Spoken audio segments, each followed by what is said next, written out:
आपस्तम्भमहर्षिणं सविनयं नत्वा तदुक्तान् श्रुति प्रोक्तान् मानवश्रेयसे च विविधान् धर्मान् ब्रवीम्यादरात्।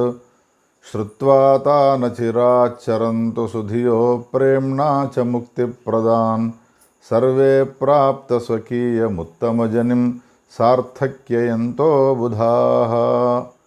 ओं स्वस्ति श्रीगणेशाय नमः। నమః ఆపస్తంభాయ మహర్షయే. ఆపస్తంభ మహర్షి రచించినటువంటి ఆపస్తంభ ధర్మ సూత్రాలను వింటూ ఉన్నాం. ప్రథమ ప్రశ్నలోని 26వ ఖండికలో మొదటి సూత్రము ధేన్వనుడుహోశ్చాకారణాత్ అని. గడిచిన ఖండికలో అనేక రకాలైనటువంటి ప్రాయశ్చిత్తాలను గురించి వివరించినాడు. మానవులు చేసేటువంటి ఏ పాపాలు ఉన్నాయో ఆ పాపాలు తొలగిపోవాలి అనంటే, పాపాల నిమిత్తమైనటువంటి దుఃఖము మనకు సంక్రమించకుండా ఉండాలి అనంటే ఏ ఏ పాపాలకు ఏ విధమైనటువంటి ప్రాయశ్చిత్తాలు చేసుకోవాలి అనే విషయాన్ని గురించి చెప్పుతూ ఉన్నాడు. ఇప్పుడు ధేన్వనుడుహోశ్చాకారణాత్. ధేను అనే పదానికి పాలనిచ్చేటువంటి ఆవు అని అర్థము. అనడ్వాన్ అంటే ఎద్దు. ఈ రెండింటినీ కూడా కారణం లేకుండా ఎవరైనా చంపినారు అనంటే, మాంసము తినాలనేటువంటి ఉద్దేశంతో కనుక ఒకవేళ చంపినట్టయితే, బుద్ధిపూర్వకముగా వీటిని కనుక సంహారం చేసినట్టయితే దానికి శూద్రహత్య ప్రాయశ్చిత్తం అని ఇదివరకు ఏదైతే విధింపబడి ఉన్నదో ఆ ప్రాయశ్చిత్తాన్ని చేసుకోవాలి అని ఈ సూత్రంలో చెప్పినారు. రెండవ సూత్రము ధుర్యవాహ ప్రవృత్తో చేతరేషాం ప్రాణినాం అని. ధురం వహతీతి ధుర్యో బలీవర్ధ. ధుర్య అనంటే ఎద్దు. ఆ ఎద్దును ఇతర ప్రాణులను,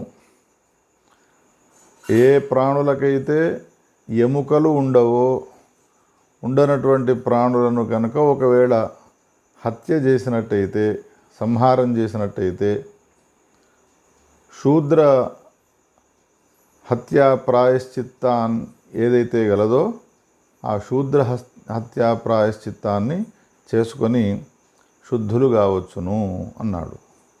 గౌతముడు ఇదే విషయాన్ని తెలియజేసినాడు అని హరదత్తాచార్యుల వారు వారి వాక్యాన్ని ఉట్టంకించినారు.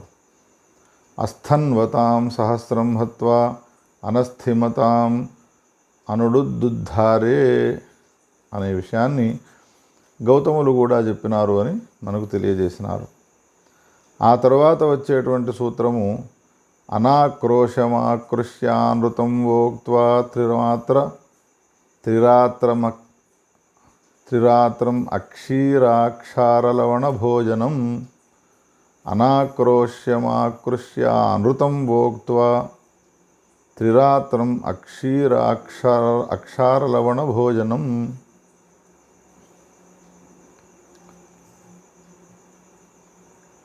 ఏ వ్యక్తి పైన మానవుడు ఎప్పుడూ కూడా ఆక్రోశానికి రాకూడదు, కోపానికి రాకూడదు, ఎదుటివాడిని తిట్టకూడదు. ఒకవేళ పూజ్యులైనటువంటి ఏ వ్యక్తులు ఉంటారో, గురువులు, తల్లిదండ్రులు, అన్నలు, అక్కయ్యలు మొదలైనటువంటి వాళ్ళు ఎవరైతే ఉన్నారో వాళ్ళ పైన కనుక ఒకవేళ ఆక్రోశానికి వచ్చినట్టయితే, కోపానికి వచ్చినట్టయితే, అసత్య సంభాషణ చేసినట్టయితే అటువంటి వాడు చేసుకోవలసినటువంటి ప్రాయశ్చిత్తం ఏమిటి అంటే త్రిరాత్రం అక్షీరాక్షారలవణ భోజనం. 3 రాత్రులు పాలు లేకుండా, పాలను నిషేధించినాడు కాబట్టి పాలకు సంబంధించిన వికారాలు, నెయ్యి, పెరుగు మొదలైనటువంటివి ఏవీ లేకుండా ఆ తర్వాత ఉప్పు లేకుండా భోజనాన్ని చేయాలి, అదే వానికి ప్రాయశ్చిత్తము అన్నాడు. శూద్రస్య సప్తరాత్రం అభోజనం. 4వ సూత్రం. పూజించవలసిన వాళ్ళను గౌరవించక వాళ్ళ విషయంలో గనుక ఒకవేళ ఆవేశానికి కోపానికి వచ్చినట్టయితే ఈ ప్రాయశ్చిత్తాన్ని చెప్పినాడు. ఒకవేళ పూజనీయులైనటువంటి వ్యక్తుల విషయంలో శూద్రుడే గనక కోపానికి వచ్చినాడు అనంటే 7 రాత్రుల వరకు, అంటే 7 రోజులు ఈ చెప్పినటువంటి ప్రాయశ్చిత్తాన్ని చేసుకుంటే వాడు శుద్ధవుతాడు. పాలు, పెరుగు, నెయ్యి లేకుండా, లవణం లేకుండా భోజనాన్ని చేయాలి. కారము, లవణాలు లేకుండా చప్పటి భోజనాన్ని చేయాలి, అదే వానికి ప్రాయశ్చిత్తము. 5వ సూత్రంలో స్త్రీణాంచైవం, స్త్రీలకు కూడా ఇదే విధమైనటువంటి ప్రాయశ్చిత్తాన్ని ఉన్నట్టుగా గమనించండి అంటూ ఉన్నాడు. గౌరవించకూడని వాళ్ళను గౌరవించకూడదు, గౌరవించవలసిన వాళ్ళను గౌరవించి తీరవలసిందే. గౌరవించవలసిన వాళ్ళను కనుక ఒకవేళ గౌరవించకుండా ఆక్రోశానికి వచ్చినట్టయితే అది పాపం అవుతుంది. ఆ పాపాన్ని కనుక ఒకవేళ స్త్రీలు చేసినా కానీ ఇదివరదాకా చెప్పినటువంటి ఏ ప్రాయశ్చిత్తం గలదో ఆ ప్రాయశ్చిత్తాన్ని చేసుకున్నట్టయితే తప్పకుండా వాళ్ళు పాపం నుండి విముక్తిని పొందుతారు అని చెప్పినాడు. ఆ తర్వాత వచ్చేటువంటి సూత్రము 6వది. ఏష్వభిషస్త్యం తేషామేకాంగం చిత్వా ఆప్రాణి హింసాయాం. ఆభిషస్త్యం తేషామేకాంగం చిత్వా ఆప్రాణి హింసాయాం. ఒక పురుషుని హత్య చేసినాడు అనంటే వాడిని అభిషస్తుడు అనేటువంటి పేరుతో పిలుస్తారు అని లోగడ మనం చెప్పుకున్నాం. ఆ వ్యక్తికి సంబంధించిన ఏదైనా ఒక అంగాన్ని కత్తిరించి ఒకవేళ ఆ కత్తిరించిన తర్వాత ఆ అంగనిమిత్తమైనటువంటి ప్రాణ సంకటం కనుక ఒకవేళ వానికి ఏర్పడలేదు అన్నట్టయితే శూద్రవధ ప్రాయశ్చిత్తం, శూద్రవధ చేయడం వలన ఏ పాపం కలుగుతుందో ఆ పాపానికి ఏ ప్రాయశ్చిత్తాన్ని విధించినారో ఆ ప్రాయశ్చిత్తాన్ని వీనికి కూడా విధించాలి అనే విషయాన్ని తెలియజేసినారు. ఎవడైతే అభిషస్తుడై ఉంటాడో అటువంటి వాడికి శూద్రవత్ ప్రాయశ్చిత్తం కుర్యాత్, శూద్రహత్య ప్రాయశ్చిత్తం ఏది గలదో ఆ ప్రాయశ్చిత్తాన్ని దీనికి ఆచరించాలి అని చెప్పినాడు. ఆ తర్వాత వచ్చేటువంటి 7వ సూత్రంలో అనార్యవపైషున ప్రతిషిద్ధాచారేష్వభక్ష్య భోజ్యాపేయ ప్రాశనే శూద్రాయాంచరేతస్య క్వాయోనౌ చ దోషవచ్చ కర్మాభిసంధిపూర్వం కృత్వా అనభిసంధిపూర్వం వా అబ్లింగాభిరపః ఉపస్పృశేద్ వారుణీభిర్వాన్యైర్వా పవిత్రమంత్రైర్యథా కర్మాభ్యాసః అని ఈ సూత్రంలో కూడా ప్రాయశ్చిత్తాలు విధించినాడు. అనార్యవపైషున ప్రతిషిద్ధాచారేషు అభక్ష్యా అన్నాడు. ఆర్యాణం భావః ఆర్యం తత్ యస్మిన్నాచారే అస్తి తదార్యం ఆర్యవం తతో అన్యత్ అనార్యవం అన్నాడు. అసత్య భాషణాది అని అర్థం. అబద్ధమాడడము, తర్వాత ఇతరులకు సంబంధించినటువంటి దోషాన్ని చెప్పడము, తినకూడనటువంటి పదార్థాలను తినడము, తర్వాత వెంట్రుకలు పురుగులు వీటితో కూడుకున్నటువంటి అన్నాన్ని తినడము, 10 రోజులు ప్రసవించిన తర్వాత వెళ్ళనటువంటి ఆవుకు సంబంధించిన పాలను దాగడము, ఇవన్నీ పాపాలు. శూద్రాయాం వైశ్య ప్రభృతౌ రేతః సిక్త్వా రేతస్సేచనం, అయోని అయినటువంటి ఏ నీళ్లున్నాయో వాటి యందు రేతఃపతనం చేయడం, రేతస్సును వదిలిపెట్టడము, దోషముతో కూడుకున్నటువంటి కర్మలను ఆచరించడం. దోషముతో కూడుకున్నటువంటి కర్మలు అనంటే ఆభిచారిక కర్మలు అని అర్థం. బుద్ధిపూర్వకముగా ఇతరులకు పీడగలగాలి అనేటువంటి ఉద్దేశంతో చేసేటువంటి ఏ కర్మలు ఉన్నాయో ఆ కర్మలు కూడా ఆభిచారిక కర్మలు అంటారు. వాటిని పాపాల కిందకి లెక్కకు వేసినారు. ఇటువంటి పాపాలు చేసినటువంటి వాడు అబ్లింగాభి, అప్పలింగములతో కూడుకున్నటువంటి మంత్రాలను చదువుతూ స్నానాన్ని చేయాలి. ఆపోహిష్ఠామయో భువః హిరణ్యవర్ణా శుచయః పావకాః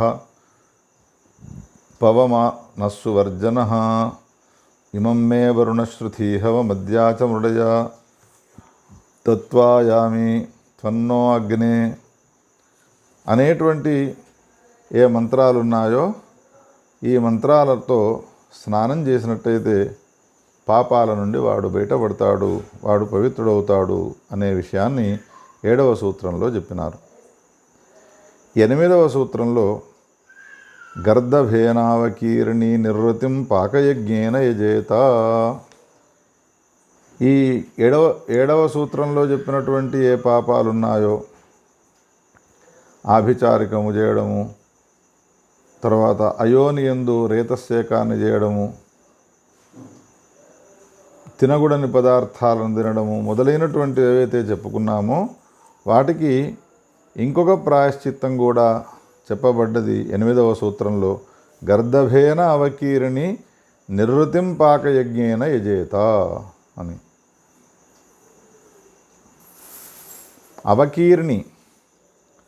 అవకీర్ణి అనంటే బ్రహ్మచారి అయి ఉండి బ్రహ్మచర్యాన్ని నష్టము చేసుకోవడానికి యో మనుష్య యో బ్రహ్మచారి స్త్రియముపగచ్చతి సహ అవకీర్ణి ఉచ్యతే. గర్దభేన నిర్వృతిం యజేత, నిర్వృతిని ఉద్దేశించి గర్దభమును హోమంగా చేయాలి. గర్దభమే సాధనం అక్కడ. దానితో హోమాన్ని చేసి పాకయజ్ఞ స్థాళీపాక విధానేన కుర్యాత్ అన్నాడు.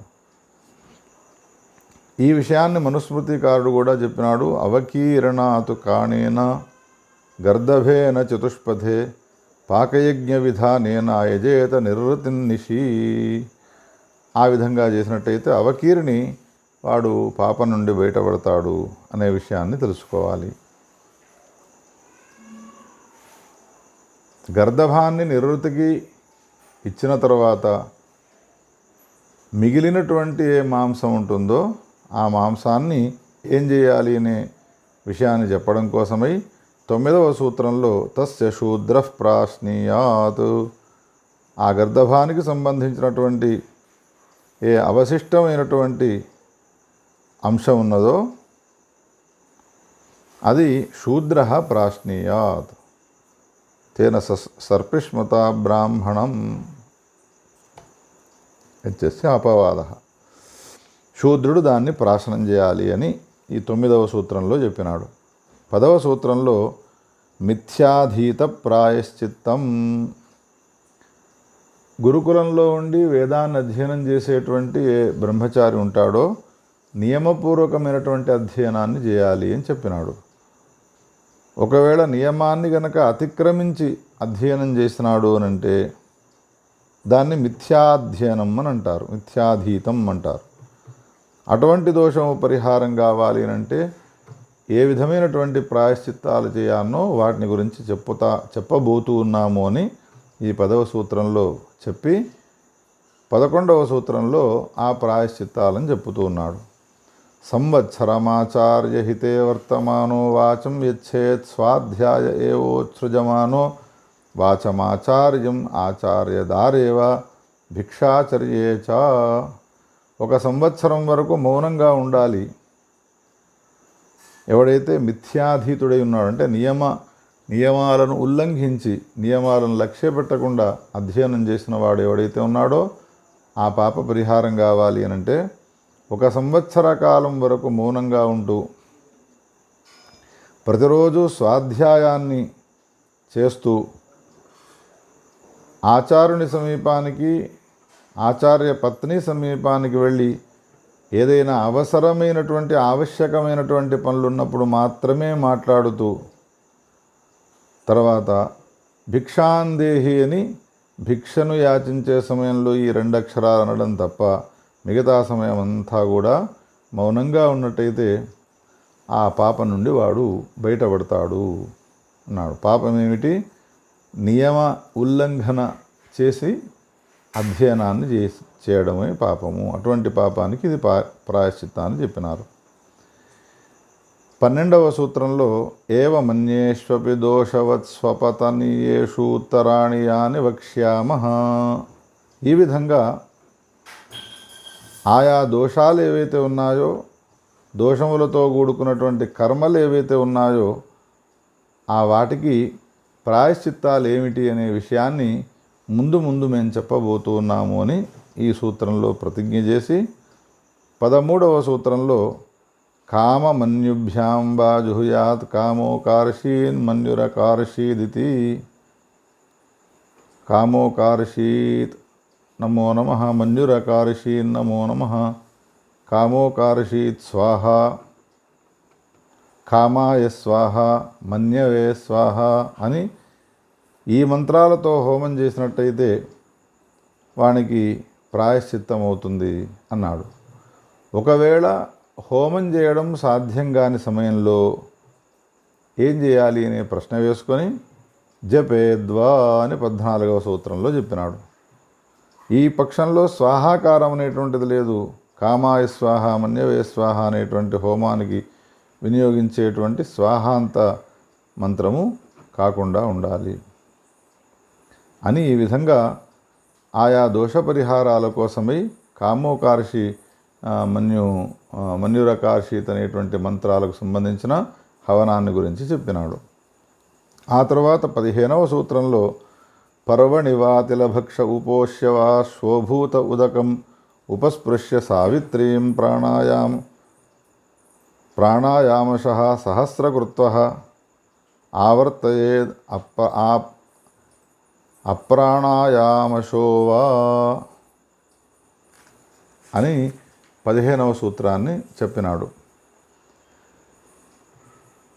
అథవా పర్వలలో పౌర్ణమాస అమావాస్య నాడు నువ్వులను భక్షణ చేస్తూ ఉపవాసం ఉండి ఆ రోజున స్నానం చేసి ప్రాణాయామం చేసి గాయత్రి మంత్రాన్ని 1000 సార్లు జపించినట్టయితే ఆ పాపాల నుండి వాడు బయటపడతాడు. గాయత్రి మంత్రాన్ని మాత్రము 1000 సార్లు జపించాలి అనే విషయాన్ని ఈ సూత్రంలో చెప్పినాడు. పర్వకాలంలో నువ్వులను తింటూ, అంటే పూర్ణిమ అమావాస్యలలో నీళ్లను ఆచమనం చేసినటువంటి వాడి ఈ విధమైనటువంటి గాయత్రి మంత్రాన్ని పఠించినట్టయితే తప్పకుండా వాడు పాపాల నుండి బయటపడతాడు, ఇందులో సందేహించే అవసరం లేదు అని ఈ విధంగా 15వ సూత్రంతో 26వ ఖండిక సమాప్తమైనది. ప్రథమ ప్రశ్నలో 27వ ఖండికలో మొదటి సూత్రము శ్రావణ్యాం వా పౌర్ణమాస్యాం తిలభక్ష ఉపోష్య వా శ్వభూతే మహానదం ఉదకముపస్పృశ్య సావిత్ర్య సమిత్సహస్రమాదధ్యాజ్జపేద్వా అన్నాడు.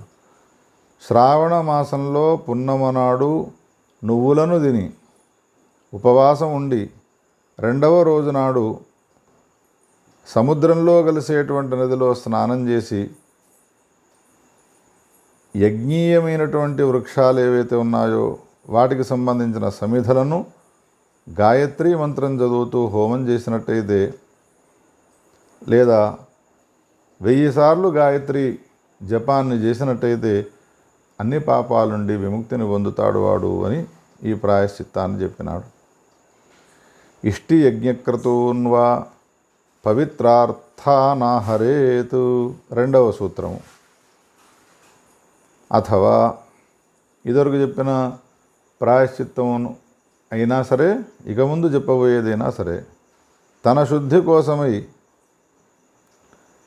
ఇష్టులను సోమయాగ, అగ్నిష్టోమ మొదలైనటువంటివి ఏవైతే ఉన్నాయో వాటిని ఆచరించినట్టయితే తప్పకుండా పాపాల నుండి వాడు విముక్తిని పొందుతాడు. 3వ సూత్రము.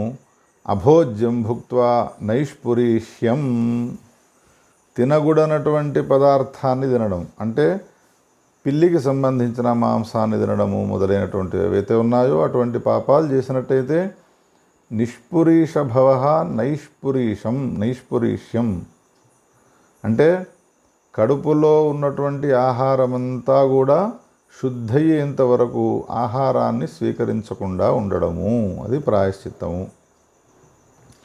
ఎంతవరకు కడుపులో ఉన్నటువంటి ఆహారం లేకుండా పోతుంది అని ప్రశ్న వేసుకొని 4వ సూత్రంలో తత్సప్తరాత్రేణావాప్యతే అన్నాడు. నైష్పురీష్యం అనేటువంటిది ఏదైతే గలదో అంటే కడుపులో ఉన్నటువంటి తిన్న ఆహారము పూర్తిగా శుద్ధి కావడానికి 7 రోజులు పడుతుంది. సప్తరాత్రేణ అవాప్యతే. లోపల ఉన్నటువంటి ఏ మలం ఉన్నదో పూర్ణతః అది అభావం కావాలి అంటే 7 రోజులు పడుతుంది. 7 రోజులు ఉపవాసం ఉండి ఆ పాపా నుండి వాడు బయటపడవచ్చును. హేమంత శిశిరయోర్వా ఉభయో సంధ్యోర్వోదకముపస్పృశ్యేతు. 5వ సూత్రము. హేమంత శిశిర ఋతువులలో ప్రాతస్సాయ కాలాల్లో చల్లని నీళ్లలో స్నానం చేయాలి, అది కూడా ప్రాయశ్చిత్తమే. 6వ సూత్రము. కృచ్ఛ్రద్వాదశరాత్రం వా చరేతు. కృచ్ఛ్రం అనేటువంటి వ్రతాన్ని ఆచరించాలి అన్నాడు 6వ సూత్రంలో. కృచ్ఛ్రం అంటే ఏమిటి అని ప్రశ్న వేసుకొని 7వ సూత్రంలో చెప్పుతున్నాడు. త్ర్యహమనక్తాశ్యదివాసి తతస్త్ర్యహం త్ర్యహమయాచితవ్రతస్త్ర్యహం నాశ్నాది కించనేతి కృచ్ఛ్రద్వాదశరాత్రస్య విధి. 12 రోజులకు సంబంధించినటువంటి విధానం ఇది. ఎట్లా అనంటే 3 రాత్రులు పగటిపూట తినాలి, రాత్రి తినకూడదు. 3 రోజులు రాత్రి తినాలి, పగటిపూట తినకూడదు. 3 రాత్రులు అయాచితంగా తినాలి, యాచన లేకుండా యాచించకుండా తినాలి. ఈ విధంగా ఎవరైతే చేస్తారో దీన్ని కృచ్ఛ్రము అనే పేరుతో పిలుస్తారు. ఏవం కృచ్ఛ్రద్వాదశరాత్రస్య విధి.